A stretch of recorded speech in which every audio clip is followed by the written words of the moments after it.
Well, hello. Let's give you some minutes in order to be prepared for the next presentation.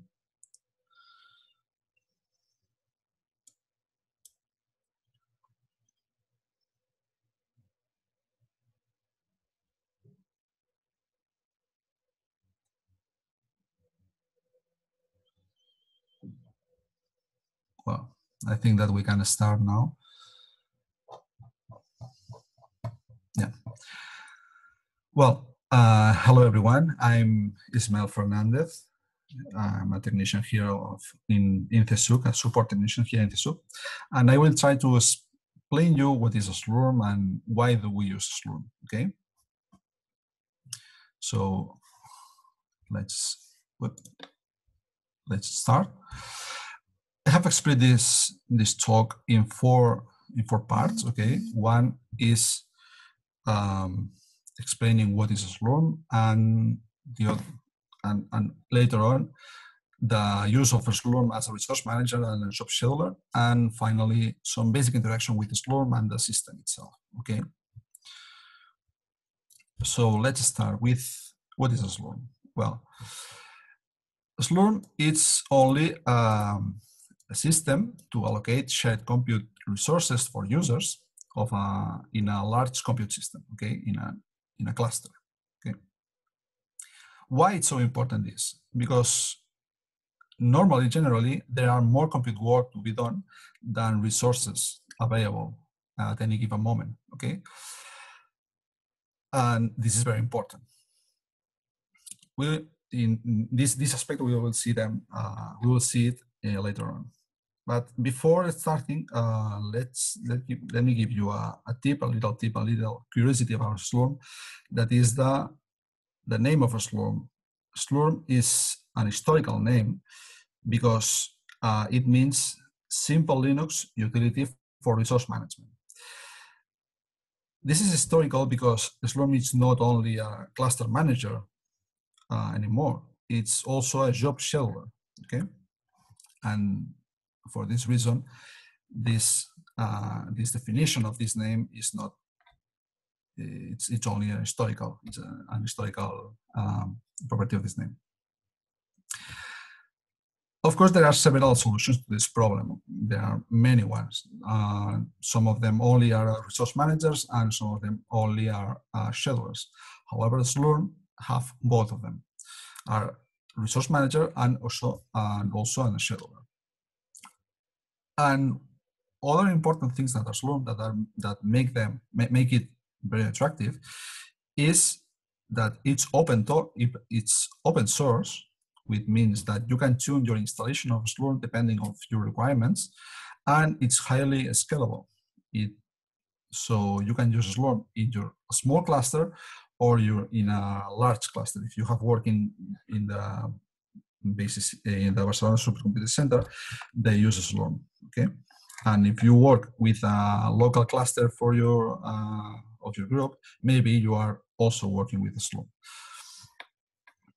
Okay, so let's see the role of a Slurm as a resource manager first of all. Okay, what does manage a Slurm? A Slurm manages a large computer system that is a cluster. Okay, and a cluster is only a collection of many separate servers nodes that are connected via a fast network. Okay, a fast network like Ethernet or a low latency fast network like InfiniBand. Okay, this reduces the bottleneck of your job of the pass of information between one node and the other. Okay, and of course inside the cluster we can find some important entities like the node itself, that is the individual computer component of an HPC system. Okay, and those nodes have some parts like the CPU, that is the single processing unit for computing, and many other more like baseboard sockets, the memory size of your node, the generic resources that have your node like GPUs, and some other features. Okay, or like the architecture of the CPU, etc., etc. Here in CESUC we have many nodes, like the standard ones that are Pyrenees 1 to 45, 1 to 44. Some nodes that have more memory than the standard ones, that are the 45 to 15. The Canigó, that it's another cluster, but it's the same that the standard ones, but with more memory. Okay. The nodes with the GPU, and some nodes that have a different architecture, the different processor architecture, that are the Knights Landing from Intel. Okay. Apart of the nodes, Slurm can also manage the partitions. And a partition is only a logical group of nodes, okay, that share some common specs, like the partition standard or the standard FAT, that groups all the nodes that have that are the standard, or all the nodes that have more memory.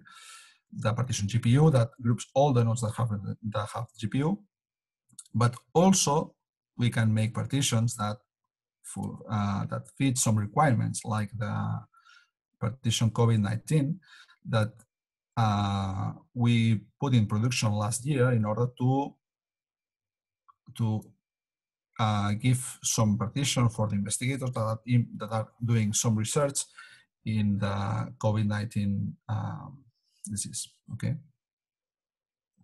Of course, if you have worked with other schedulers, these partitions are the same as the queues. Is where the job goes to the queue. When you say that the job goes to the queue, is the same as the job goes to a partition. Okay, and these partitions may have some constraints, like the job size limit, or the job time limit, or even the users that are permitted to use them. Okay. Inside these partitions, we find jobs, and a job is only an allocation of resources during an amount of time. Okay, you ask for resources to use in your job, and this job have some interesting characteristics, like the ID. Okay, that it's a way of identifying without an error which job you are that you are identifying. Okay, and some other characteristics that we will see later on. And inside the job, we have a job step. Okay, if the job is only an allocation of the resources, the job step is the use of these resources in the job. Okay, you can have some resources that are allocated to you, but you are not, you don't need to use all of these resources at the same time. Okay, so this is a job step. It's a set of tasks inside the job, within a job. Well, this is very wonderful, but in some moment, eventually your job will become full. So you need a way a way of ordering the jobs in order to give them access to the queue. Okay, and here comes the role of the job scheduling. The scheduling is only a process. Okay, it's a process of determining which job needs to be run first. Okay, and in which order we'll run the later on. There are several ways of doing this. The most simple one is the FIFO scheduling. That is the first that comes into the system is the first that goes out from the system. Okay. However, maybe you may think that it's not a really efficient way of ordering your jobs, because while some jobs run, there are other jobs that there are other resources that maybe are not being used. Okay, so it's a waste of resources in a practical way. For this reason, there is another way of scheduling, that is a backfilling scheduling. Okay, that is the way that users learn. Both of them are based on the job request. Are based on the job request and the resources that are available, and some policies that are imposed. Okay, and both are result in a resource allocation over a period of time. However, this second way of scheduling plays with a job priority. Okay, and the job priority is interesting because higher priority jobs may run before lower priority jobs, and also it's nice because your lower priority jobs cannot delay the starting of higher priority jobs, okay? And this is done by the time limit, okay? As the starting time of pending jobs depends on the expected completion of the time running jobs, it's important to be as accurate as possible in the time limit, okay? Let me give you an example why it's important. Imagine that you have there is a queue, okay, in the system, and you want to submit a calculation, okay? This calculation will last during 2 days, and you submit a job that you specify a time limit of 5 days, okay? There is a big gap between the elapsed time of the calculation and the time limit. Well, let's see what happened. You submit the job to the system. Slurm will try to fit this job into the gaps that are formed inside the queue, okay, on these resources that are not being used. And in this case, as you specify a time limit of 5 days, this job cannot go into these gaps, okay? So the waiting time, the total waiting time for this job will be of 7 days, okay? However, for the same calculation, if we have the same calculation, but with a time limit of 3 days, okay, instead of 5 days, it's the same calculation, will last 2 days.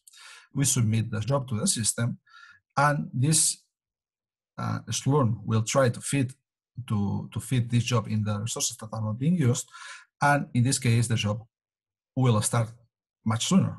Okay, the waiting time will be only of 1 day instead of 7 days for the same calculation, only being more accurate in your time limit. Okay, this is why it's so important to be as accurate as possible in your time limit of your jobs. This is one aspect, okay, of this backfilling scheduling. The other one is the priority of your job, and the priority of your job is calculated with this equation, okay? It seems more than what it is. It's a linear combination of different factors, okay? Some factors, these factors are composed by some values that are defined by us, okay, depending on the importance of these factors inside the priority of the job, or the global priority of the job, okay? And some dynamic value that is given by a Slurm or by some characteristics of your account, of your user, okay, or the partition. And finally, there is a third factor that is a user-defined factor that it's a way of order your own jobs inside a queue that is only composed by your own jobs, okay? This value will not affect the global queue, the global ordering of the jobs that are pending in the queue, okay? So let's have a look which are these factors and the most important ones, okay? The first one, the most important, is the QoS, the quality of service of your account. For example, if your account have a normal priority hours assigned or a low priority hours, this will reflect it in the QoS. Also, if you have work in the RES, in the Red Española de Superpoblación, you may know that there are some hours that are assigned that have more priority than the others, okay? So in this case, this also, the QoS also reflects that. Okay.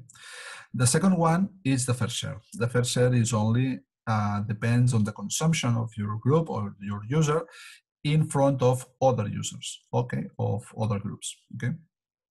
Also depends if there are a lot of works, there are a lot of jobs in queue and you ask for a lot of resources, maybe Slurm will penalize you in order to facilitate the entrance of the other jobs, okay. The third factor is the age of the job, okay. The more the job depends on queue, the higher will be this value, okay. It's normal, okay. It's a way of facilitating the job to enter to the queue, and it has a max value of 7 days. After 7 days, this value will not increase. However, if your job has not entered after 7 days, maybe there is something wrong, or the system is very crowded. Okay. This factor is not valid for dependent jobs. Okay, we will see them. We will see them later on. And finally, we have the job size. Okay, the job size. It's a way to well, it depends on the size of your job, and the size in terms of resources, not in terms of time. Okay, if your job asks for more resources, maybe this value will be bigger than another job that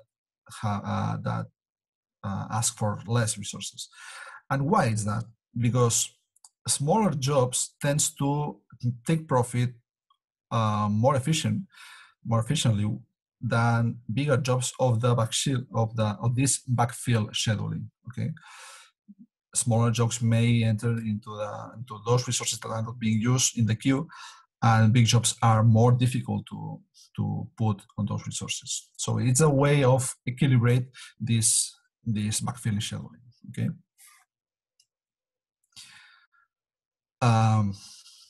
Okay. Before going to the basic introduction, there is any question about what I have said since now?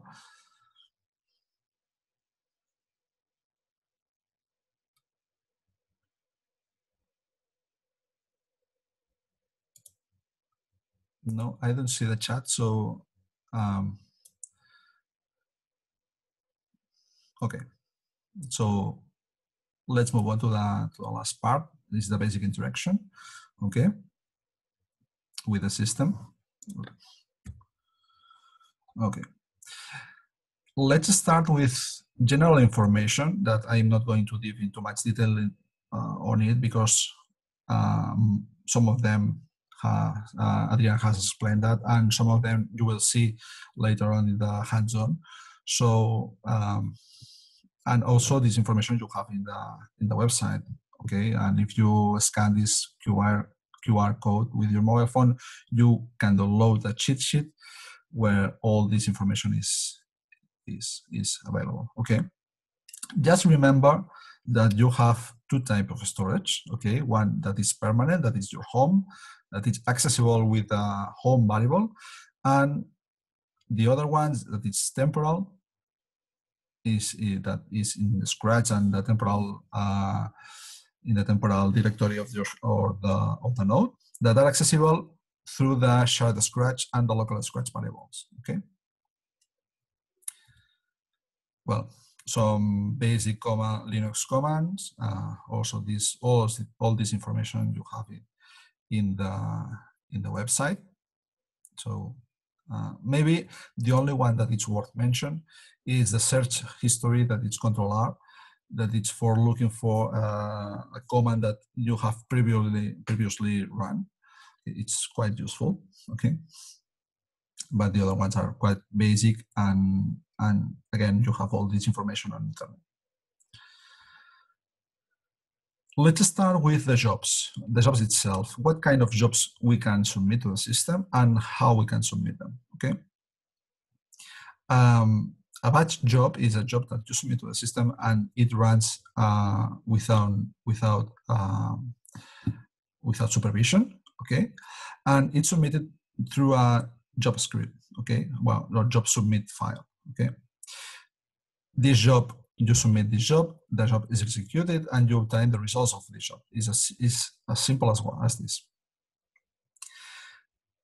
The format of the file has two main structures. Okay, the first one is the Slurm directives. That it's a way of giving some important parameters or characteristics to your job. For example, the name of your job. Okay, and also it's a way of asking some resources to the Slurm, like the partition or the number of tasks, the number of cores. Okay, and of course the time limit of your job, how much time will last your job. Okay, this is the most basic part of this Slurm directive. And if you see this, if you see here, there is no space between this hash and the word dispatch. This is because Slurm, if you put a space here, Slurm will not recognize the directive. Okay. Other shellwares, if you have a space here, it's not a problem, but for Slurm, it is a problem. So it's a very common mistake. So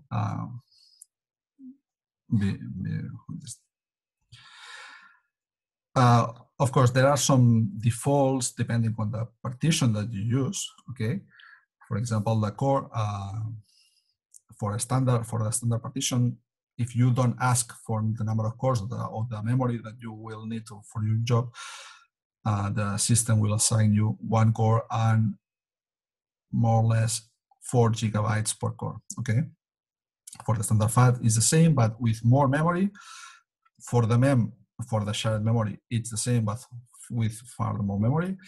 And for the GPU, the same. The default is 44 cores, the same memory as the standard, and 1 GPU. Okay. For the kernel, all the node is for exclusive for your use. Okay. Then the second part of the script is the calculation itself. Here you can put whatever you want. Okay. However, there are some aspects that are worth to follow in order to make sure that your job will run properly. Okay. The first one is the load module. So you have to load the module of your application in order to set up your environment for your application to run properly. Okay. The second is the moving your working path from maybe your home or wherever you are to the scratch. So the storage, this unit to work on. Okay. Also copy all the inputs to there, run the execution. Then after you run the calculation, run the application, and finally you can get back your results into the directory that you have submitted from. Okay. One important aspect here is that only move or only copy the necessary files for your job. Okay, it's not necessary. Most of the time, it's not necessary to move all the files in the directory to the scratch and later on move all the files in your directory to your home. Okay, this will produce an overhead to your job and maybe will last more, and you will waste some computational units. Okay. Okay. A part of the normal job, you can also make use of the steps of a job. Okay, and a step is only a subset of the overall allocation of the job. Okay, this can run sequentially, one after the other, or in parallel. Okay, you have a number of cores associated in a job, and you can split those cores whenever you want. Of course, if you are only making one big calculation like a Gaussian, maybe you will do one calculation, will use all your cores, and that's it. But these kind of divisions are really nice if you have different steps on inside your job. Okay, different. You can split your job in different steps. Why it's so important and interesting? Because when you create these subsets, it's easier to manage the resource usage information of your job. Okay, you will see which part of your job will consume more and which part will consume less, or maybe you can tune your requirements of your job looking for this information. If you don't split this information, if you don't use steps, you will only get the information of all the job. Okay, and you will not see which part of the job is the most resource consuming. Okay, and that's it. This is for the steps. Okay, this is you can use the steps using srun. Srun is a command from Slurm, and you can use the ampersand in order to make parallel srun running at the same time. Okay, and with wait bash command, it will wait for all the sruns to finish before exiting the job. Okay. The second type of job is the arrays. Arrays are very interesting and very useful if you have a workflow that must be run on a collection of inputs data, okay? Like in the case of genetic data sequencing, okay? You have a lot of inputs and you have to do the same work, the same calculation on all of these inputs. So job arrays are very useful. You can use them with the directive array, okay, and specifying the indices of the array, okay. Those indices are inclusive, so in this case, if in the case of this example, you will send 5 jobs to the system. You submit 1 job, the system split them in 5 jobs, and you will obtain the results of all these 5 jobs, okay. So this is very useful because you're only submitting 1 job. Of course, with 5 jobs, maybe it is not interesting, but if you have to launch to submit thousands of thousands, maybe it's quite interesting, okay? One important thing is when you submit this kind of job, there are some environment variables that you can use inside your job in order to identify your input files. Okay, for example, imagine that you submit a job, okay, and the job ID is 50. Okay, there are quite more environmental variables like the Slurm array job ID that is the same, that it's 50. The task ID, that it's the number that identifies the element of the array, okay, in this case it's 0. The number of elements of the array, 5. The maximum index in the array, 4, and the minimum, that is 0. Okay, for the second element of the array, the job ID will increase by 1 because the job ID is always a way of identify with unequivocally a job. So it's unique for each element of the array. However, the other environmental variables like the job array ID and the task ID may change. Okay. Well, the job ID no, but the task ID yes. Okay. And so on.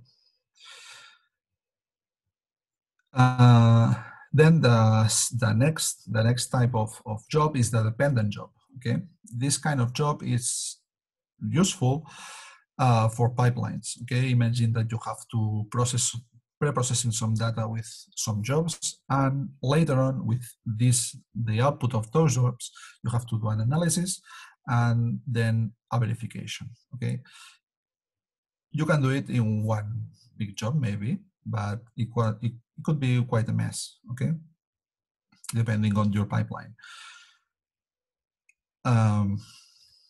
In this case, this is done with the flag, with the directive dependency, okay, and the flag after okay. In this case, after the correct execution of the previous jobs, the next jobs will start, okay. If some of them fails, the later jobs will held in queue in waiting to you for cancel them. Okay, they are not canceled automatically. Of course, there are many more flags a part of this after okay. There are also after in which the jobs will start after the start of the previous jobs, okay, or after any, that you doesn't matter how your job will finish. Only it's important that this job has end, okay. After not okay, that it's for failing jobs instead of okay, instead of ending correctly, you are waiting that these jobs end and fails, okay? And finally, singleton, that it's for a swarm of jobs, okay? Imagine that you have to send a lot of jobs, and you have to put the job ID of all your jobs in the scripts. It could be very hard work. So the most efficient way is to name all your jobs with the same name, and send this with a singleton. In this case, this job will wait until all of the other jobs end, okay, with the same name, and then this job will start, okay. This is the kind of jobs, okay. And all of these jobs have the same, more or less the same states, okay. And the states can be quite messed and quite difficult to understand because you have a lot of possibilities to run from one state to the other. However, we are going to see the comments, the more common comments that you can use in each state of the job, and the most common states of the job, okay? Imagine that you have a job and you want to see the availability of the system, okay? You can use sinfo that is a Slurm command to see the state of the partitions, okay?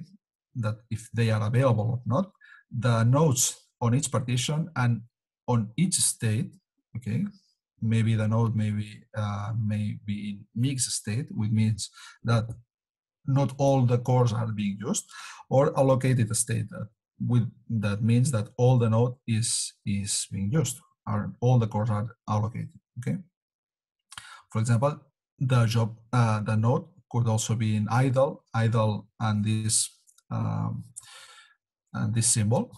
That means that the node is is power off because it's saving energy, okay?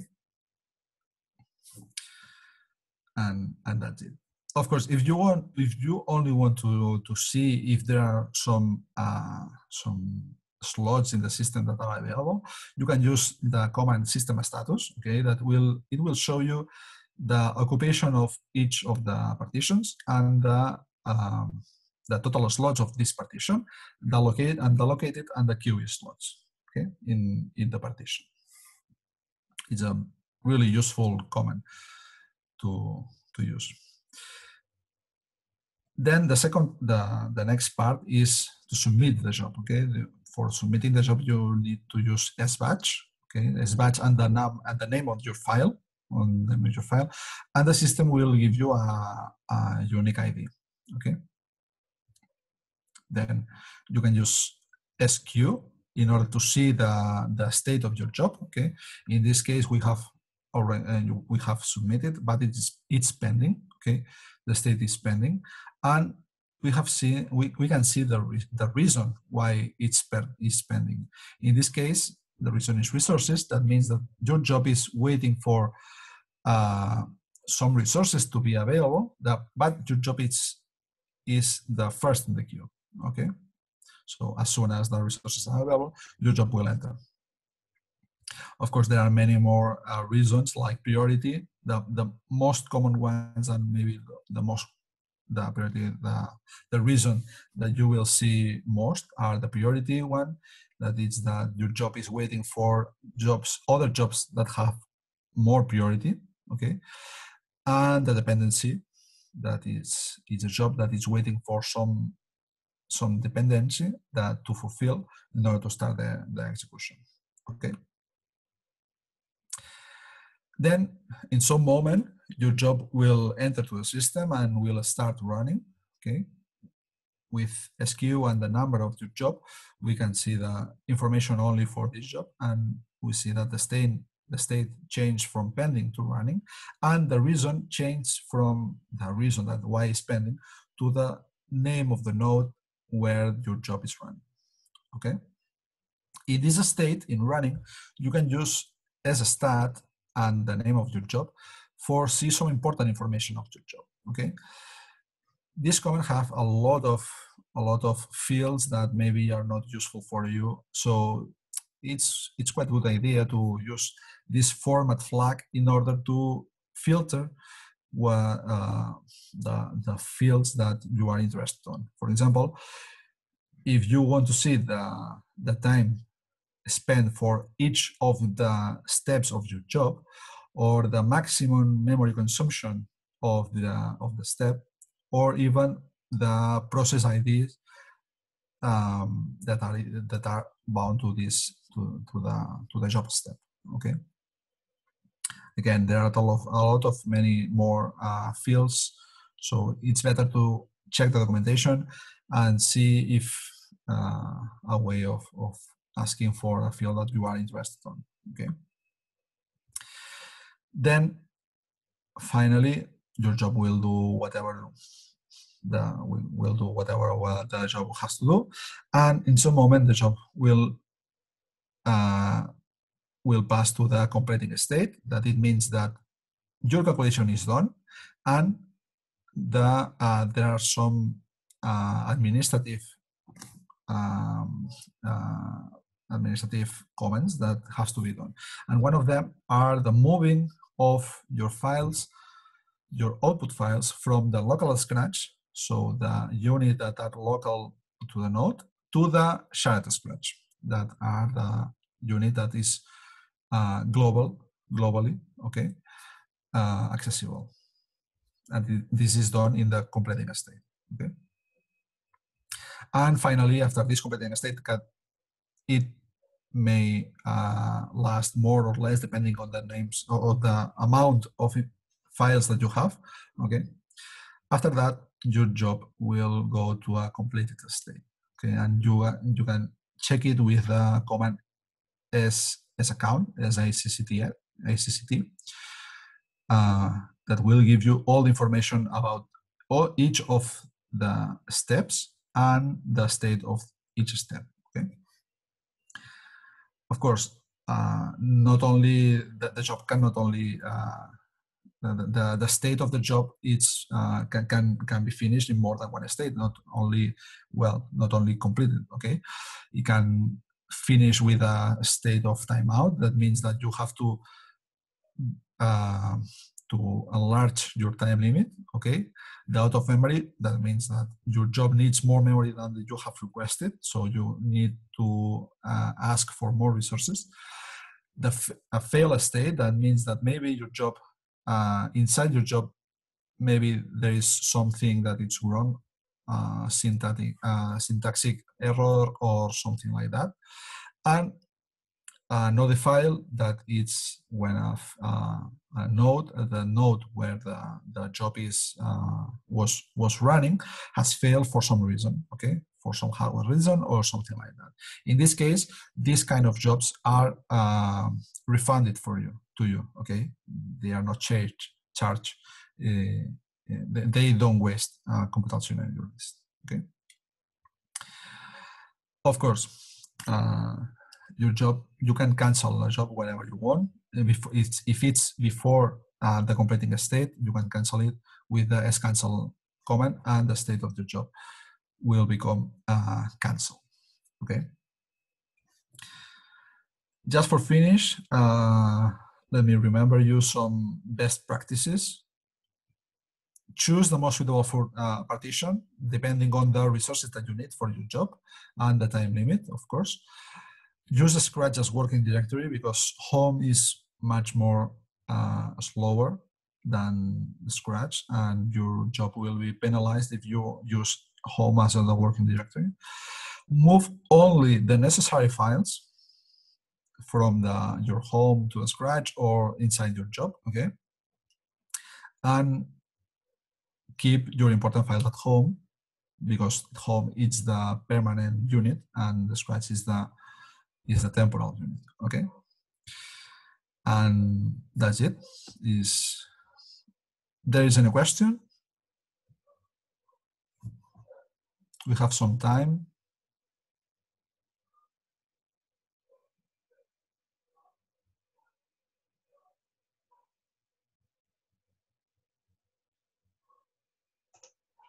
Well, sorry. Just one silly question. Yeah. Can you make the system send you an email when your job is done? Is it possible? So you don't have to keep on checking every time the No. job schedule? Yeah, it's possible. It's one of the flags. I have not put it here, but it's one of the flags that you can put in the Slurm directives. Okay, you can put your email and when do you want to be sent this email, for maybe the start of the job or at the end of the job or at the halfway of the job. Okay. Okay. Thank you. Good morning. Good morning. Can you give me just a key to understand the relationship between the parameter number of tasks, CPU per task that you define with the batch, and the for example the core that you define inside the Incar if you use VASP. Yeah. I'm not sure to understand if there is a relationship between them. Well, it should be the same. So if you in VASP use 5 cores, okay, in Slurm you have to ask for 5 cores also. Okay. Okay. Yeah. Thank you very much. No, don't worry. In case of memory, for example, in Gaussian, the memory is different because in the input file of Gaussian, you have to define less memory that you have asked in the Slurm. Okay. But in the case of cores, should be the same. Thank you very much. You're welcome. Just Ismail, another question I just came across. Do you have any tool that allows you to sort of benchmark your job prior to sending it to the queue? Because I might think that my process is going to need maybe 1.5 days, and I don't know, 55 gigabytes, a big RAM. I mean, maybe it's going to need less than that. But it's not always easy to know how long it's going to take and how much memory it's going to need. So do you have any tool for that? I mean, some evaluation. In theory, not, because you cannot run a job outside of Slurm. Okay, so my recommendation is for the first time that you send a new job,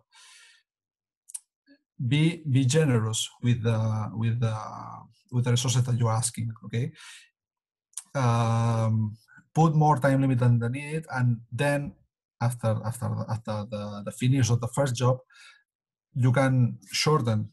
You can be more accurate about the resources that you ask, but there is no way of benchmarking a job outside of Slurm in the cluster.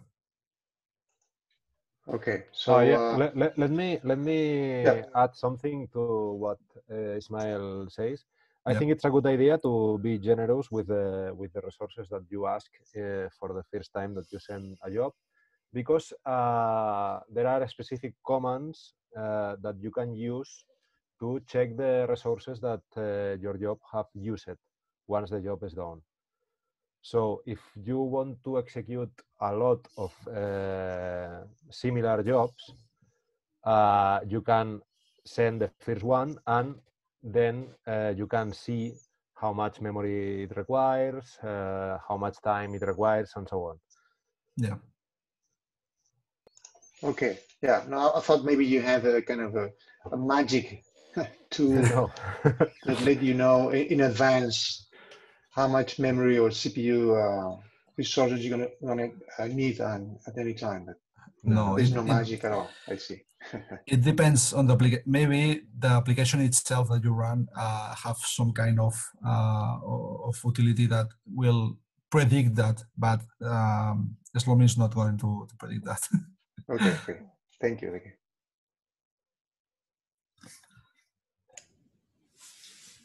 Hi, Ismail. Hello. Another question. I want to run a Stata job, okay, Yeah. which I need to run a do file which relies on an Adu module, okay? And that do file creates some output directories with information inside and whatever. What's the best way to run that? Do I need to move the files or to copy the files to the Scratch directory first, or I just can run the dsbatch script? Well, there is not a correct way of doing this. You can run. I mean, if I have understand, you can do it in one job, okay? Yeah. But in this job, you have different steps, or they are sequential steps. They Sequential. cannot be divided. but they are depending on the previous one. Yeah. No. Yeah, okay. Maybe the most easy way is to send all these inputs to the Scratch or work from the Scratch directly and run each sequentially. Yes, with a step, for example. Okay. For each of them. Thank you. Thank you very much.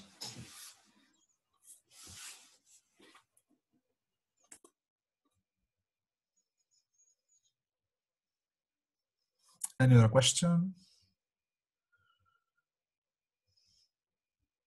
No.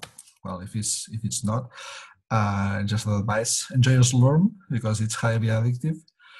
And finally, if you have any feedback about this presentation, please send me an email. And if you need further support, I reference to the HPC portal. And that's it. Thank you for the attention. And the next one will be Christian Gomollon with some parallelization techniques. Okay. So Christian, the floor is yours. Thank you, Ismael. Okay, do you see my screen? Yes. Yep. Okay, thank you. So that's this presentation is quite different from Ismael's presentation because initially it's more theoretical. Let's speak about parallelization in a general way. So let's start. It's usual that if you're a researcher, you develop your own code, your model, and okay, let's make some numerical simulations to get some results and make make a paper. So you launch some tests, everything is fine in your computer, and finally you are confident to launch a more realistic scenario in your model, in 3D model. What happens? That's opening here. Everything fails. What could happen? In general, why is moving that? Okay, that is automatic. I don't know why. Okay. What's happened? Joder. Sorry.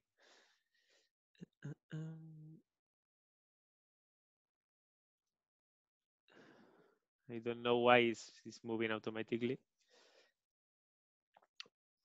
Oh.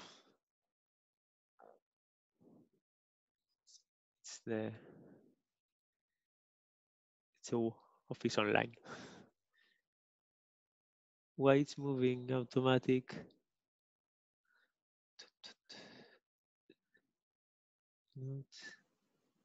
Presentation. Okay. Okay.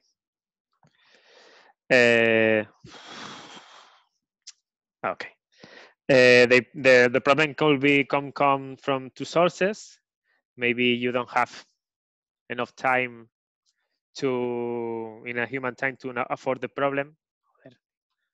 Sorry. I don't know.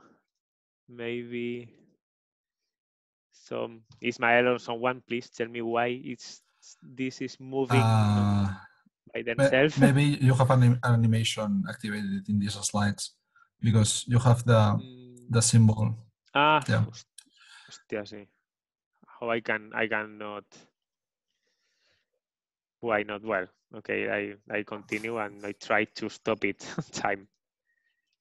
Okay, you have two sources of problems. Maybe you cannot have enough human time to afford the problem. For example, in factorization problems by numbers, or you don't have enough resources like memory, disk, I/O. So what do you do? Well, the solution proposed by the engineers is more of all: more CPUs, faster CPUs, more memory, and more disks. Okay, but okay, I have a parallel system. I have a lot of CPUs, lot of memory, lot of disk, but my code is serial. I can take profit of this kind of resources. What can I do? Okay, so let's check it.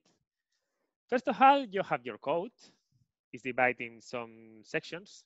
We have an initial section where do you set variables, you show some info to the user. You have the final section where you output your results and write your files, and the main loop or the main section where you really do the real job. Okay, what I should do in order to make it parallel? Okay, let's see some steps. First of all, you have to identify where your code spends the most part of time. Okay, to do this, we use a tool called Profiler. What works a profiler? Mainly two things: quantify the time spent on any part of your code, and reveal the bottlenecks in the more professional profilers like Bitune. So, what kind of bottlenecks? Okay, mainly we have three possible bottlenecks or bandings. We have the compute bandings, where your CPU reaches the maximum operations per second without we have to do any pause, or the memory bounds, where the memory reaches its maximum bandwidth and the processor or the I/O devices must wait for data movements in memory. Also, we have the I/O, which in general is the biggest bottleneck, where your disk cannot read and write on time by the demandings of the computer of the CPU or the memory. The profilers can identify this type of bottlenecks and overheads and help you to try to improve the performance or parallelize the part of the code where is your overhead and your bottleneck. If you use a profiler in your code, what can you get? So it's an schematic and really simpler profiling result. You see that one part of the time, around 1%, is for setting variables. Another one time of time is, in general, it's an example, is made in writing or in the showing the outputs. And that's interesting. The most part of your time is in the main loop, where you really compute. Okay, I finally decide which part of my code I want to parallelize. For example, the most time, the nested loop, which should be, or which can be, what can be my performance improvement. We have two mathematical formulas which are idealizations or are easy. That's the runtime, which is the sum of the serial time, which will be the variable settings and the standard outputs, and the time parallelized, which is the nested loop, divided by the number of cores. This should be, as an initial approximation, the time spent if I parallelize some part of the code, in concrete, that time.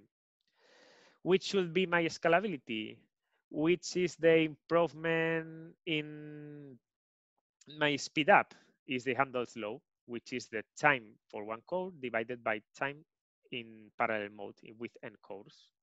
Be careful, but that's our idealizations that are not our exact formulas. There is another kind of overheads, bottlenecks, which we cannot control or we cannot predict at first time. Okay, so let's continue. In general, the candidates for being parallelized are the algebraic operations, matrix operations, matrix multiplications, vector operations, also the integrals, Fourier transform, and some loops which are independent itself. It's not easy to parallelize. In general, operations which are dependent of the previous loop, or the IO operations, obviously, because are in general not every time are serial and are really dependent of the IO devices like disk or the network. Okay. As I said, also the repetitive loops in general not necessarily should be mathematics, but in general are math operations, are the best suited for a parallelization. Okay. Well, we have decided what parallelize, which part of code. We can follow two paths.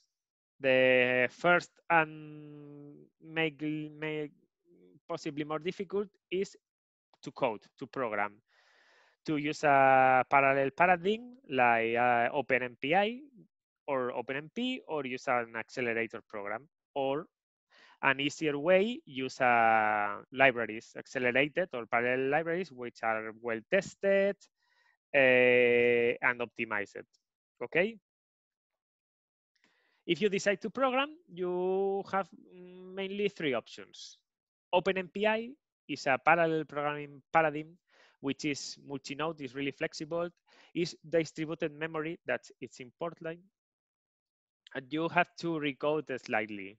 There's no really difficult to program with MPI, but you have to be careful because you have to take control of everything what is happening in your code. Okay. OpenMP. OpenMP is an easier way to parallelize. Is Uninode. You cannot use a cluster to run jobs in OpenMP, but instead of, but contrary, as a counterpart, is a shared memory paradigm, which is easier to parallelize, easier to get good parallelization, but have the limitation that cannot jump in between nodes. Also, we have CUDA, but I suppose that some of you know what is CUDA. It's a new way, it's a refurbished vectorial computing. So it kind of do the same operation of every cell of memory, but which basically a GPU is a vectorial processor. So, okay. The other way is use parallel libraries. The most famous are LAPACK libraries, which are mathematical and of linear algebra packages. The math kernel library, MKL, which are an Intel, are extremely optimized, extremely good performance. We have the accelerated two, the cuBLAS, the CUDA basic linear algebra subroutines, and Trilinos that are more general from Sandia National Lab in Los Alamos, United States. Also, for Fourier transform, we have the fastest Fourier transform in the West, which is the fast Fourier transform produces the MIT, which is the responsible of MP3. The CUDA FFT for CUDA. And if you are interested in parallel disk I/O because your files are huge, or you are trying to make some big data, you can use HDF, which is it's a paradigm of I/O writing which runs in parallel or between nodes.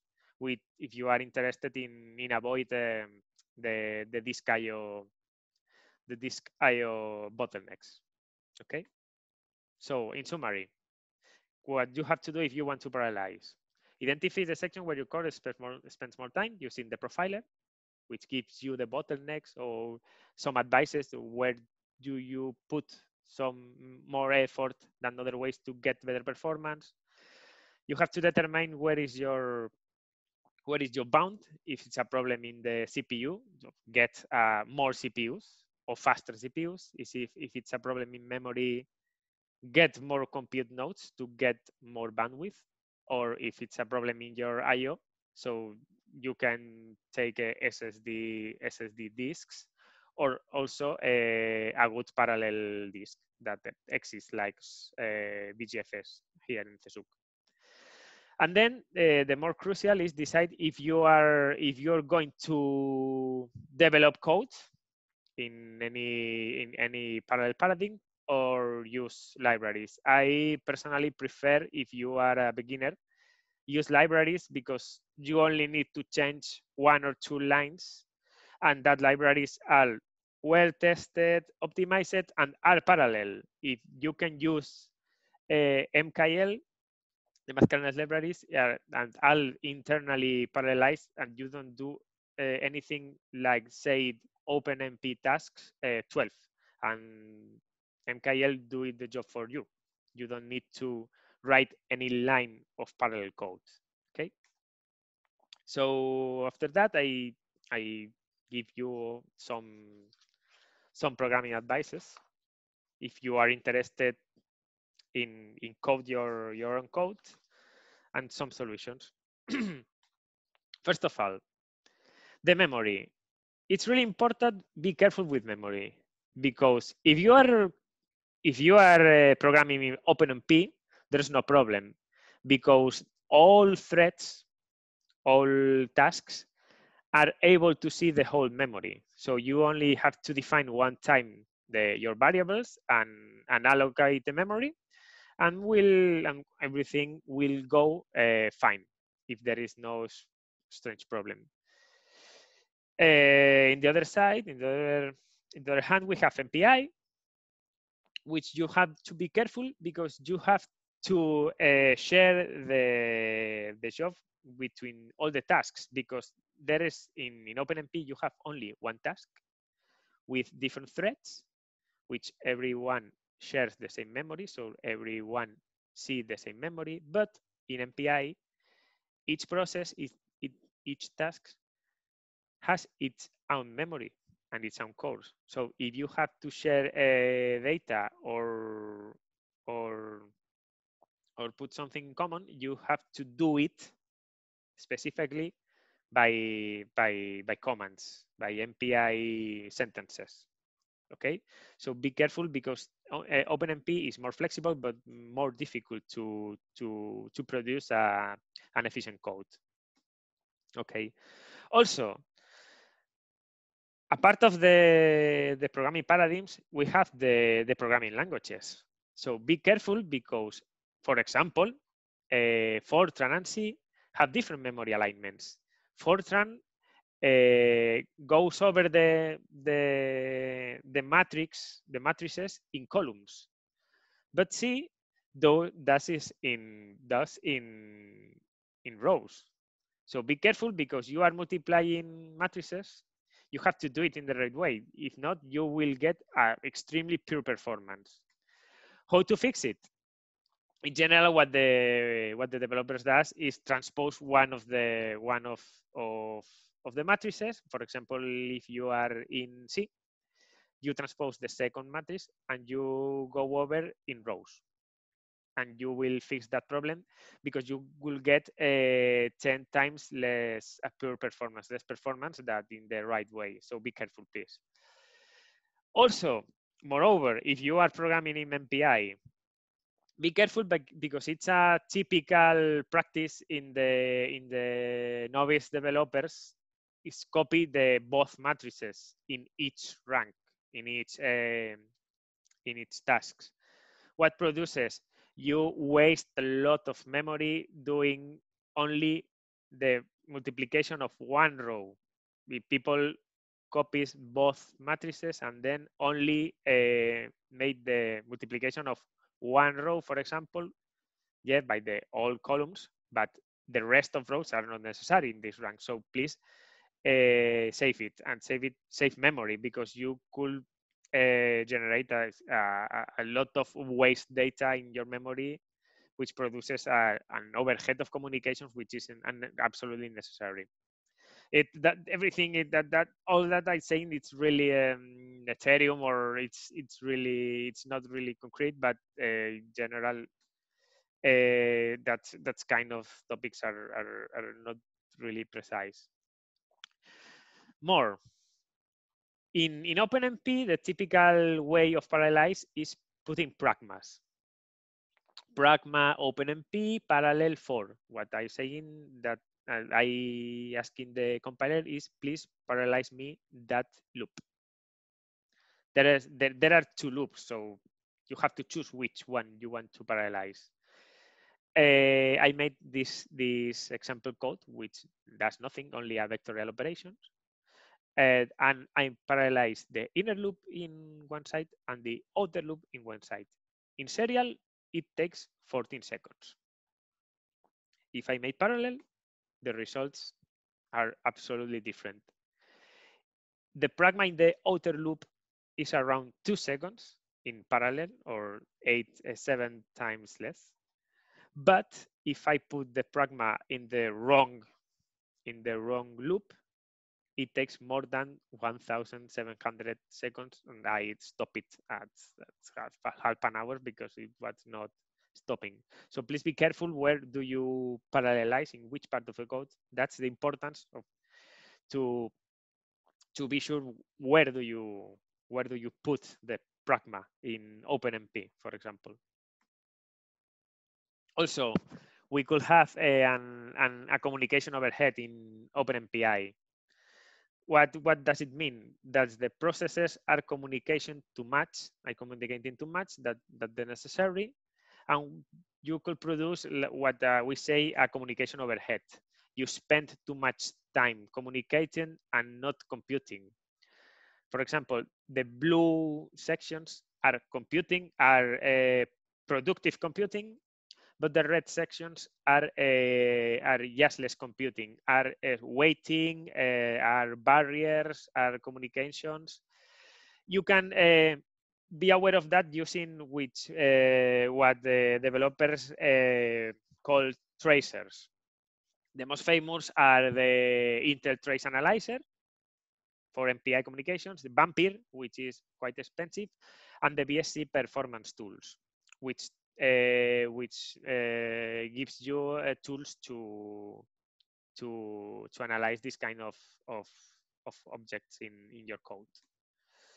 Well, as a summary, Fortran and C have different memory arguments, so be careful. For example, avoid the loops accessing to pointers, because the pointers are not real memory locations, are like shortcuts. But this could confuse the compiler, that sometimes the compiler, like Intercompiler or GCC, tries to optimize your loops to vectorize. And if you put pointers, this could not happen and produce a really, really poor code. Try to parallelize the outer loop or the bigger loop to avoid something like the previous slide. Please minimize the jumps, or if you have a loop with only jumps, 3 steps, it's better to put 3 lines and a big loop than 2 nested loops with a 1 line, okay? Because produce better performance. If you have a problem with I/O, for example, your files are too big, or you have to write and read a lot of files at the same time, it's better use a multi-node. So more nodes is more bandwidth. If you don't want to be careful with that, it's better to use a well-tested library, for example, MKL, HDF, or so. So now let's go to more practical and Slurm actions. So what time is it? Okay, 5 minutes. Vale. As I said, first of all, you have to identify your application. Again, my parallel application, finally I have a parallel application. I don't know why, how, but I have one. It's a threaded, or it's a processed it's task. Okay, if I have a thread application like Gaussian are, what I have to do is use one task. I request one task in Slurm, and my parallelism will come from the CPUs per task. Why? Because the number of tasks, as the name says, is the number of tasks. The OMP tasks or threaded applications, you have one task.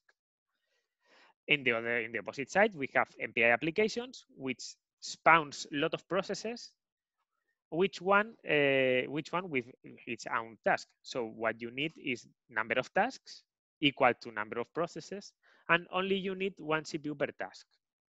In general, for example, we have BASP, we have Orca, ANSYS, StarCCM. Okay.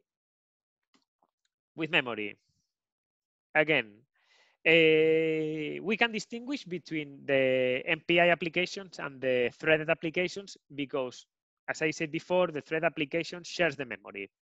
So in case of a threaded application, the best way is to request the whole memory needed for the applications.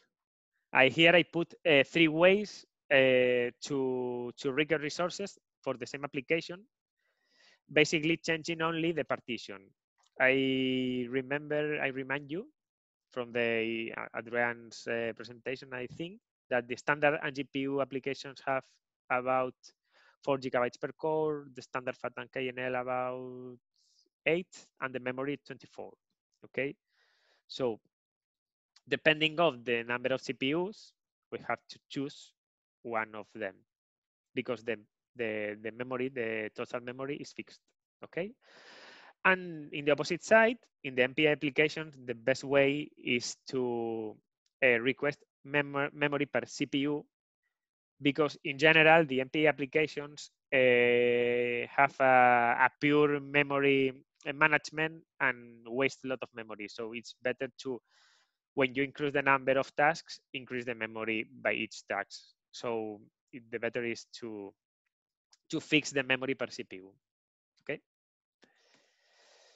The time, as Ismael said before, time is mandatory. You have to put a time and you have to estimate one, because obviously someone asks before how to estimate the resources needed the first time you launch a job.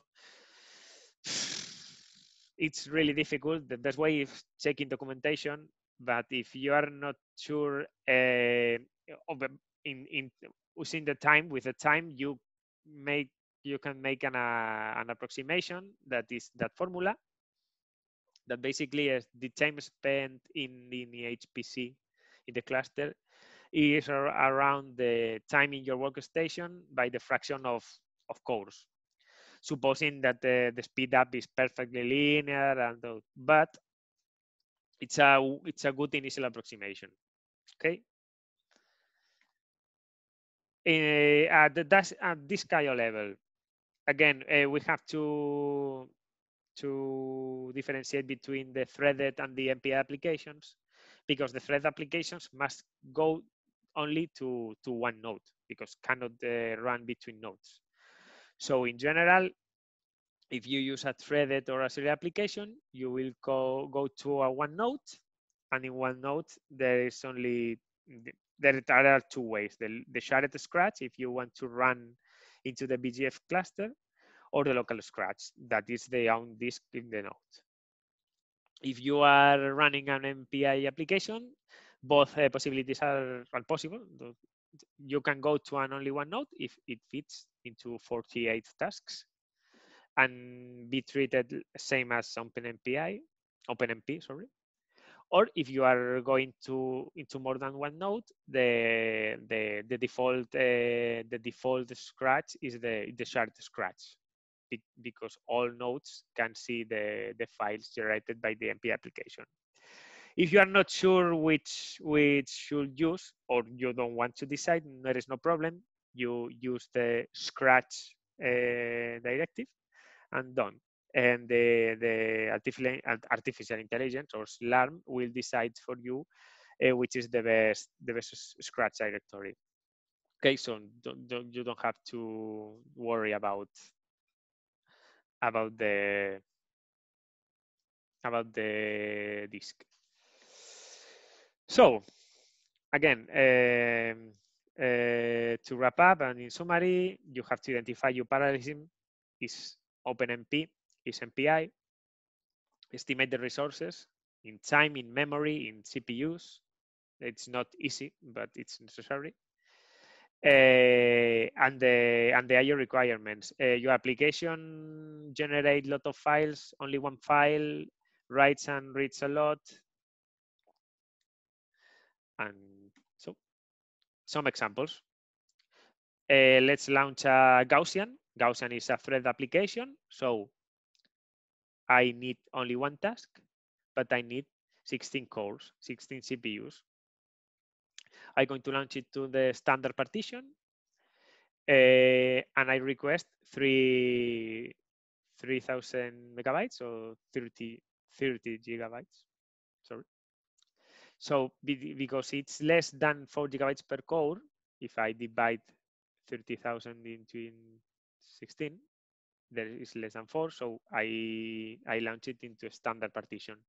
If it's not, if it's more than 4, so I could launch to standard FAT or memory.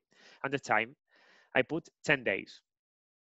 Okay, so I load the module. I set my input there, my output there. I move to Scratch. I don't know where it is, but it's a Scratch, I'm sure. And I launch the Gaussian. I create the output there, and I copied the result output.out to my output there. Another example is a VASP, it's a multitask. So it is a multitask, so I ask for 24 tasks, which one core each task, so 24 cores. I request the memory by CPU, so 7,500. That is more than 4, so I launch to the standard FAT. It's more than 4 gigabytes per core, it's 7.5. And the time is 20 minutes. I load the module, that is the typical way to launch jobs. I load the module, I set my input, my output, I go to Scratch, and I run with the srun command, which is a parallel application. I use srun. Another example, GROMACS. GROMACS is a special example because it's an hybrid application. So it's OpenMP and OpenMPI at the same time. So in this case, I ask for 24 tasks, but each task will use 2 CPUs. So the total number of cores is 48. Okay.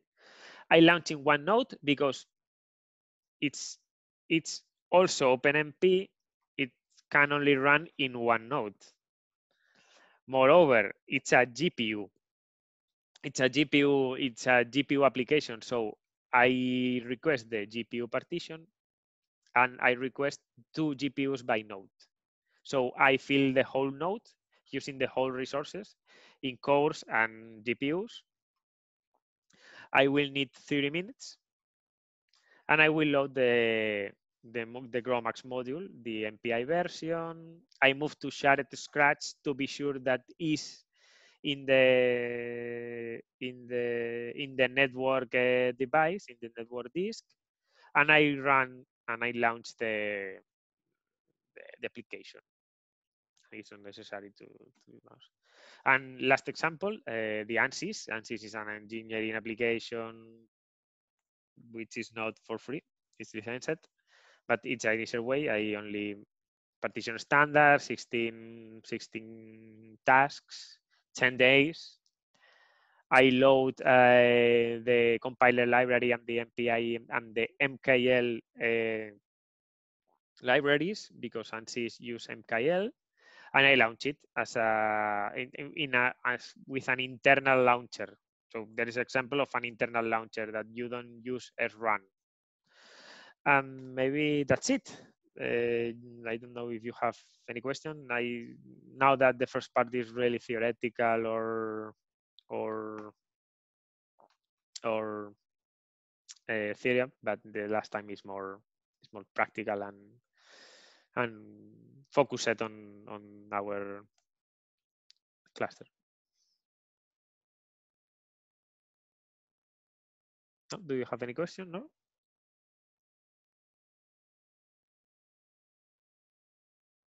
So I will. Well, yeah. good morning. Good morning. Well, just a simple question. It's not about parallelization, but I see in your examples that you define the error output with a batch parameter. Yeah. Yes, this is the only error files that you can consult, or there are some other log files more verbose or more clear somewhere. Okay, that's output file, and the error file are the system files. Mm-hmm.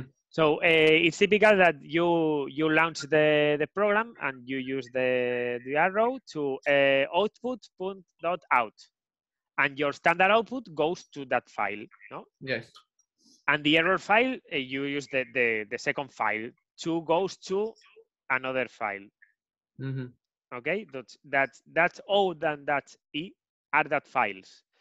Okay. If the application make another files and write things in other files, Slurm cannot control. Yeah, but for example, I know that in some other computers, VASP have a log file. Yeah, the outcome. But I can't find this log file here in your computers. I don't know if this log file is somewhere else, or I can't look for it. These files should be written in the Scratch directory in your work dir. When the job finishes, all files go to your Scratch, which is in Scratch, your user, TMP, job ID. Okay. And okay. every file should go automatically to that path. If it's not here, there is not, or you decide to write it in another path, but specifically, or there is not exist. Okay, thank you very much. You're welcome.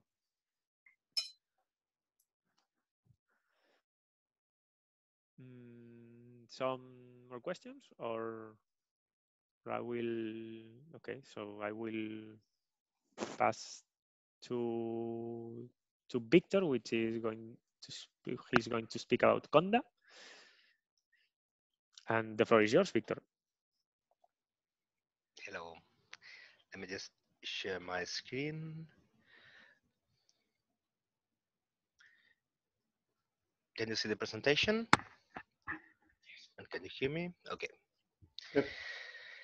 So I'm going to talk to you about Conda. I'm not sure if you know this environment system, but it's growing popularity a lot lately, and it's used in some of the emerging new areas of computational science, such as machine learning and especially bioinformatics.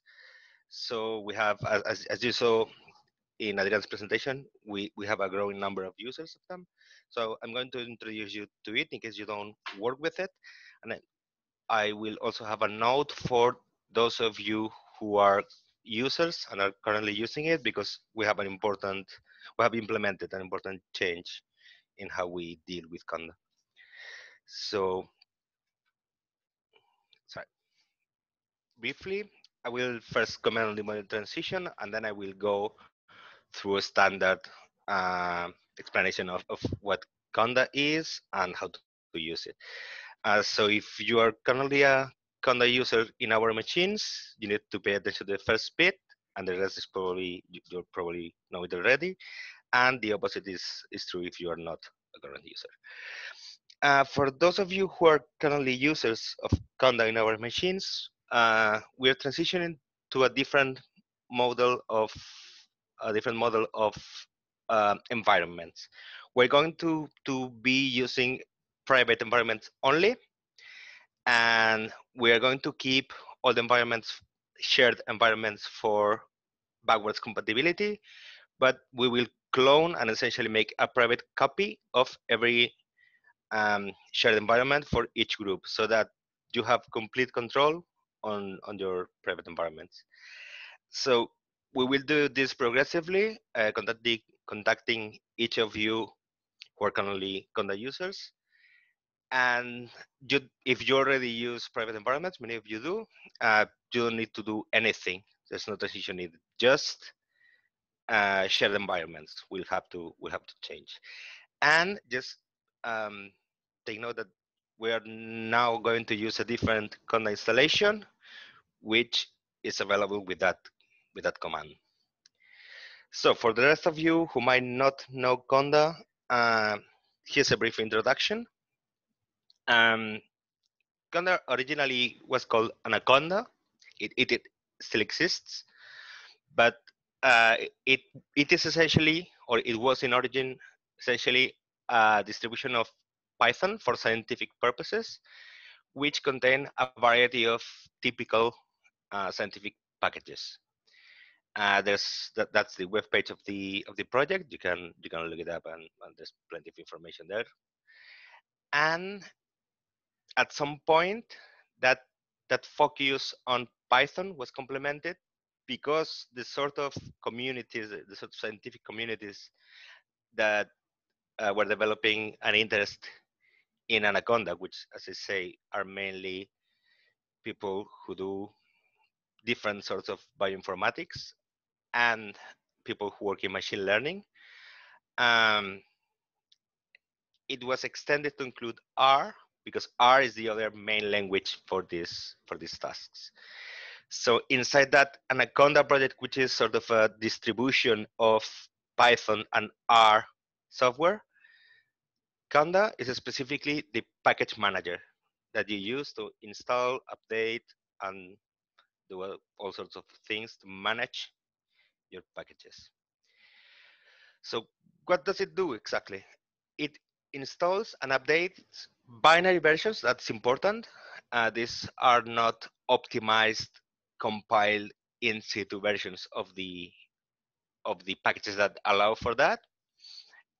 Versions of Python and R packages from its own repositories. So in a way, it replaces other systems like pip for Python that many of you probably have used, or cran for R, but it adds an interesting layer on top of that, because it provides a lot of control over dependencies and how to manage them, including the interaction between Python and R.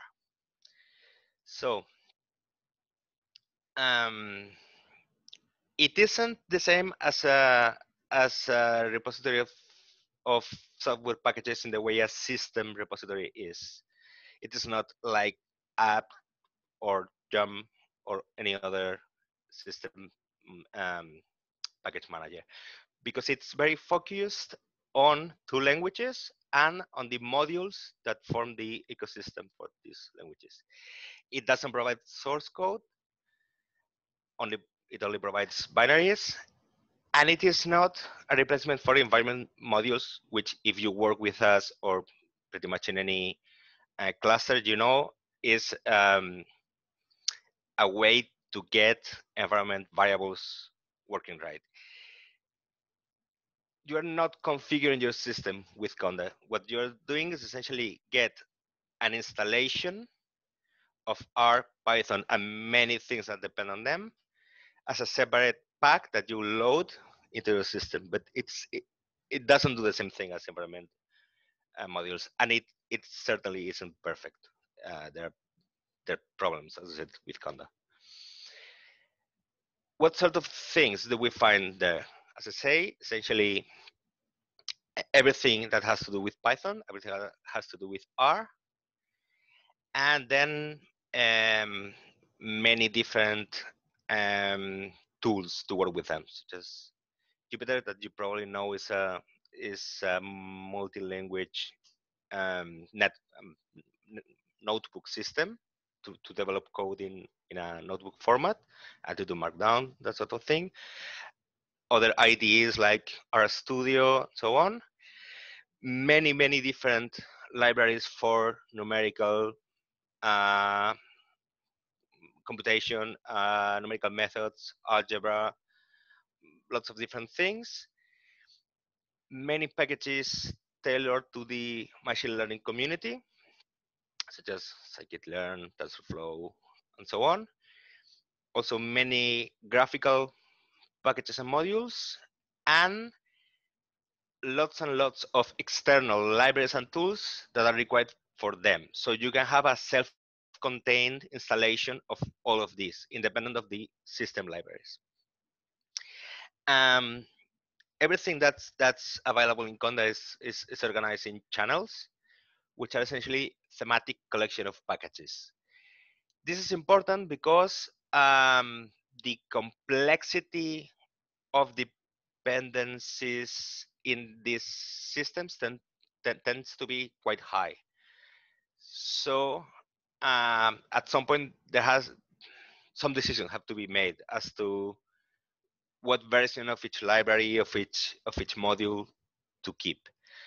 So if you are using a channel that prioritize one aspect or the other, you're going to get the most stable and useful collection of versions of these pieces of software for your purposes, essentially. There are some, the main ones are thematic, but even, I don't know, large research groups use their own channels as their own way to keep versions consistent amongst different machines and so on.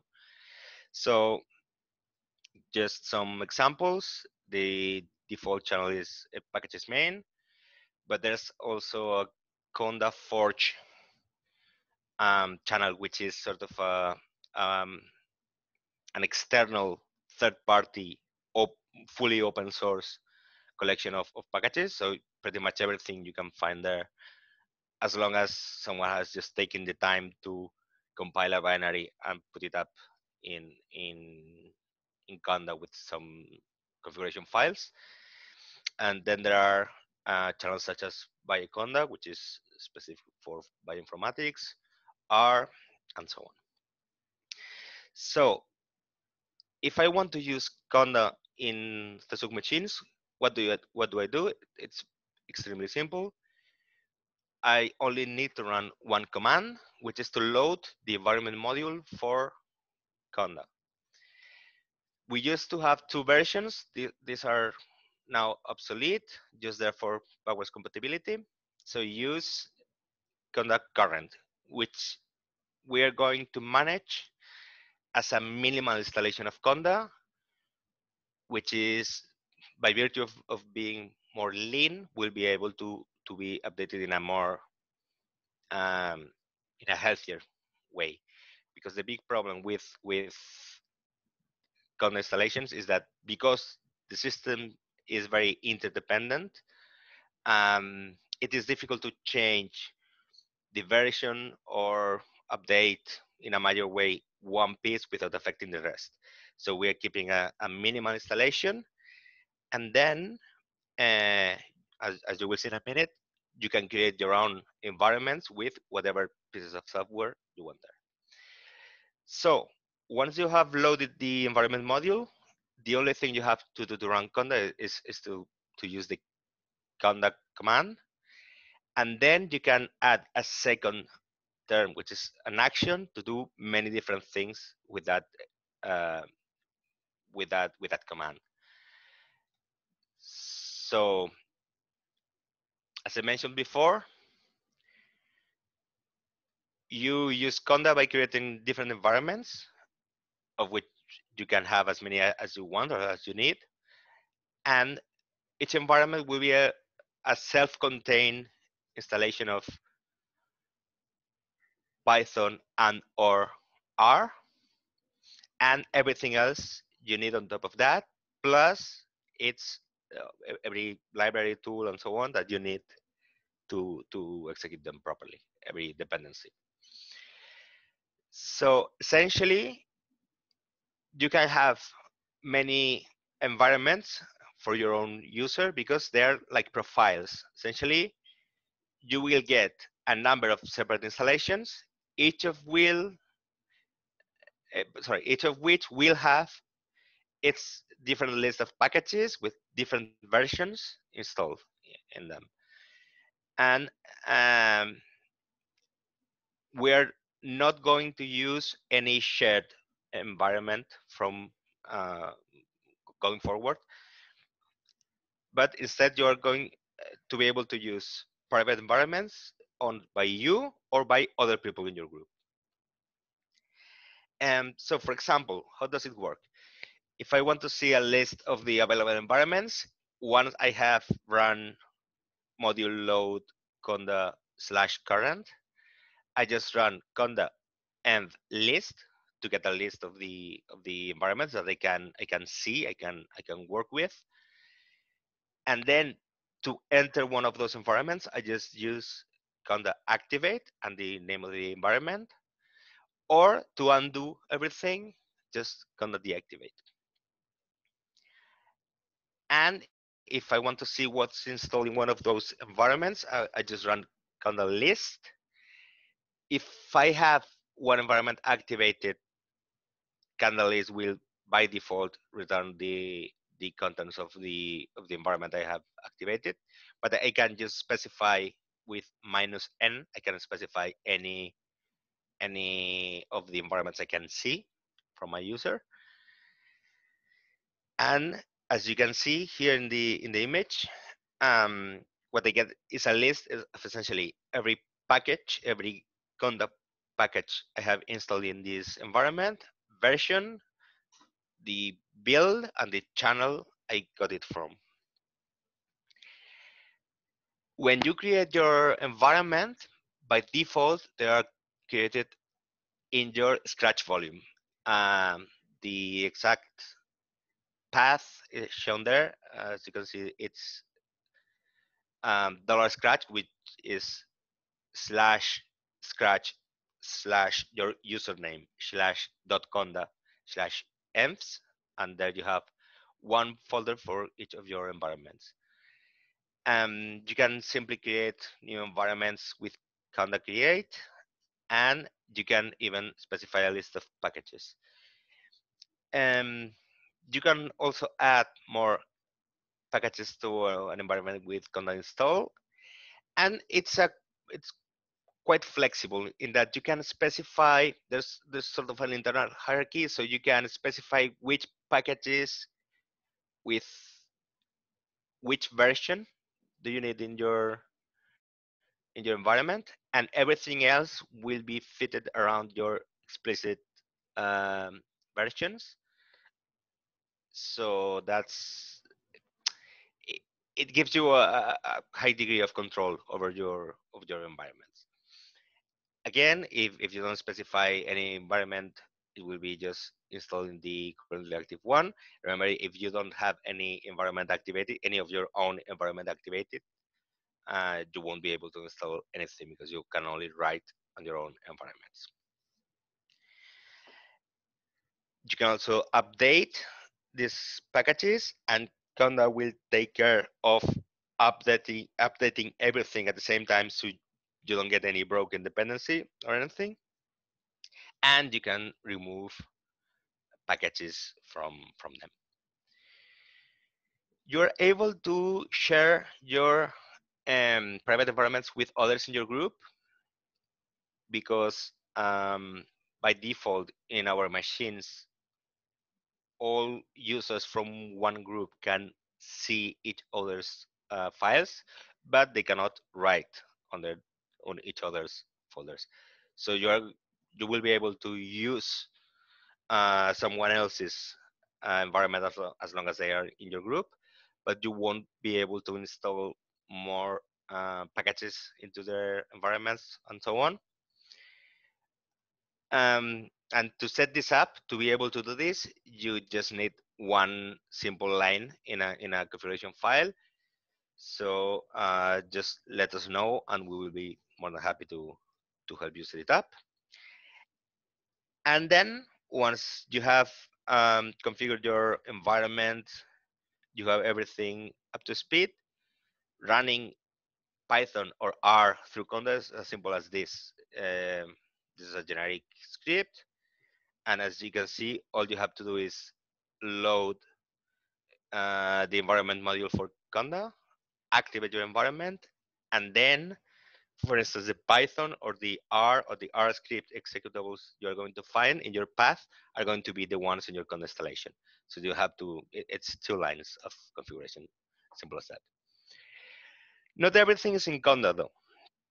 And sometimes you will need to install packages, Python modules through pip or other sources, but typically pip, and R packages through Kern or maybe Bioconductor and so on. You can do all of this in our cluster as well, but it requires configuring a proxy because by default it's not open. Just let us know if you want to do that, and we'll configure it for you. And just to finish, if you are using Conda or are thinking about it, some best practices. For a group, we recommend to choose one person in your group who is going to be the Conda manager, just because it's much more convenient to have one person who has full access to all the environments and can install everything that's needed, while the rest of the group can just read those environments from their files. Because otherwise you will end up with a mix of different environments, and it might not be clear at some point whose is whose. It is much recommended to avoid clutter and to avoid having one extremely large environment with all sorts of software in it, because as I mentioned, one of the main problems, one of the main weaknesses of R and Python, especially for the tasks that Conda is best suited to deal with, is that the web of interdependencies is quite complex and quite difficult to tackle. So if you want to avoid things like dependency version collision or problems with just one piece of your system, of your pipeline out of date, while the rest, well, you want another piece to be updated, just do small, lean, simple environments for one purpose instead of the apparent convenience of just one large environment with many different packages that in the end are just going to give you trouble. It is a good idea because of what I mentioned, not to update unless you need to, because there's a problem with one version of if you need functionality that is not implemented in the version you have. And in any case, if you're not sure about anything, if you have any doubt, just contact us. We will be happy to do anything for you or to advise you and so on. And that's all about Conda. I don't know if you have any question, if you have any comments or something. I have a question. Yes. You said that, if I understood correctly, that the environments are safe in the Scratch folder. Mm-hmm. So then they are subjected also to the temporality of the Scratch folder. No, okay. No, they're excluded from it. Yes. Okay. It was the doubt that you had to renovate or at least access or something for maintaining them. Okay. It's a very good point. Yes. No, they're excluded. Okay. Thank you. You're welcome. Anything else? Yeah, what's just one silly question about these environments within Conda. You can have, in fact, they are completely independent in the sense that I can have a package which is a previous version in one environment and a newer one in another one, right? So Absolutely. It doesn't matter. Okay. But just that. Thank you. You're welcome.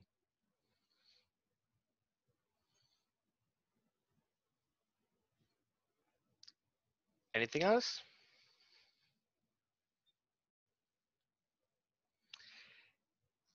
If not, I think we can wrap it up. I don't know, Adrian, if you want to say anything.